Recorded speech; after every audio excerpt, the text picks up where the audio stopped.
Moloko, I believe the DA is taking exception to their belief that that allows voters to exercise what is their constitutional and democratic right. And it is within that when I said I come here, I wanted to raise the concern about these shutdowns that are taking place. We have been given information to show the fact that the ANC is fully behind these shutdowns. They are the ones who are sponsoring them. We prepared WhatsApp groups, we've got voicemails, and therefore ultimately I came to raise that concern directly with the IEC, that what we don't want is a situation upon which our country is held ransom in an unstable environment where voters cannot be able to in fact exercise their choice. But what's become crucial is the fact that the IEC have given me a guarantee, first and foremost, that there is adequate security process that they will undertake around this issue. They've given me an undertaking that there will be an investigation that goes to ensure that on voting day and the days leading towards the election itself, there's safety so that people can canvass. But that furthermore and ultimately, that they will investigate my complaint specifically around the role that the African National Congress plays into this matter. I also raised with the IEC the general level of preparation. As you can appreciate, there are now well over 40 parties that will be contesting these elections. And I wanted to ensure that we get the best climate possible so that voters can exercise their right. I put forward the fact that it's going to be crucial that where parties err, they must be held accountable, there must be a thorough investigation, and that we must prepare for free and fair elections. And therefore, I'm comfortable that the election, the outcome of the meeting will deliver the sort of accountability we need to bring. I'm comfortable to say that the ANC will be investigated for all the allegations that I've laid around them, certainly around Bosasa, certainly around their use of these shutdowns going forward, and raised with the IEC the potential of a Gauteng shutdown on the 6th to make sure that that cannot be a place upon which is endorsed in any way. And therefore, I look forward to these elections. I think these are most contested elections. Our research is indicating the fact that even the ANC is feeling the pressure. The only reason they put in these shutdowns because they realize their support is declining. Therefore, they have to intimidate people.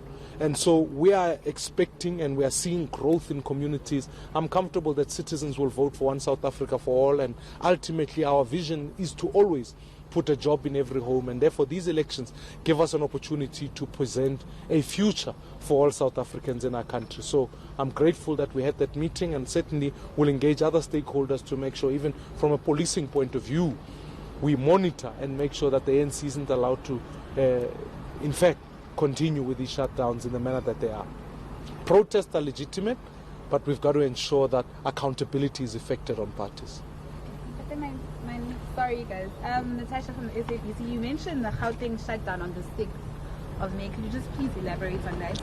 And then just another issue in regards with the IEC. Remember last week at the Union buildings, you had said that you would challenge the IEC's decision, them telling you to apologize to Patricia de Lille. Is that something that you actually raised in today's meeting with the IEC? First and foremost, all of these shutdowns are occurring, right? Whenever the ANC wants to plan these things, we are very clear that I want to make sure that citizens have a right to protest. No one is debating that question. But to shut down a city is something that all of us are in agreement with. And therefore, I would recommend that voters must have the right to have a free and fair election going forward. And therefore, we are looking to policing. We are wanting to make sure the IEC ensures that that work is done, and want to make sure intelligence is put to make sure that these shutdowns don't proceed.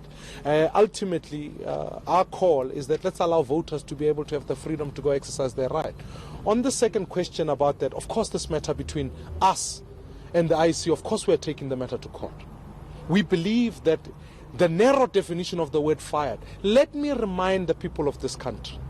First of all, we had a challenge with water. We had a challenge with the fact that there were serious findings against the previous mayor of Cape Town. It was very clear that the caucus, they had lost confidence in her. So frankly, I think that she jumped before she was pushed. And I'm not willing to sit here today. We will challenge that decision in the appropriate court, and we stand by it and we'll go forward. And ultimately, I want accountability. In the DA, it doesn't matter where you stand, we hold everybody to account. Mr. Maimane, Ndaizo from Power.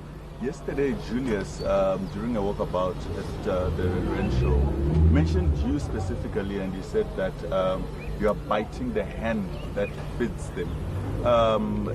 He was responding to you making allegations around VBS and that some of the EFF leaders are corrupt, and he was saying, but these people are being hostile towards us, and when it comes to the metros, we make sure that they govern there. What's your response to that? My response is this, is that you can't, when you work with people, say it's a blank check for anything to occur. My vision for South Africa is one where we must reduce the ANC to below 50%. We have to do that as a country so we can reform. Ultimately, if you want to bring those kinds of reforms, you want a government that will work on principle. And the principle of saying that you are not going to tolerate corruption occurs everybody. Doesn't matter which party, doesn't matter who you are, it applies to everybody. And therefore, you could not say that if I was working... That was Mmusi Maimane, leader of the DA, outside the IEC after calling on the electoral agency following the DA's complaint that the ANC is conspiring against parties ahead of the election.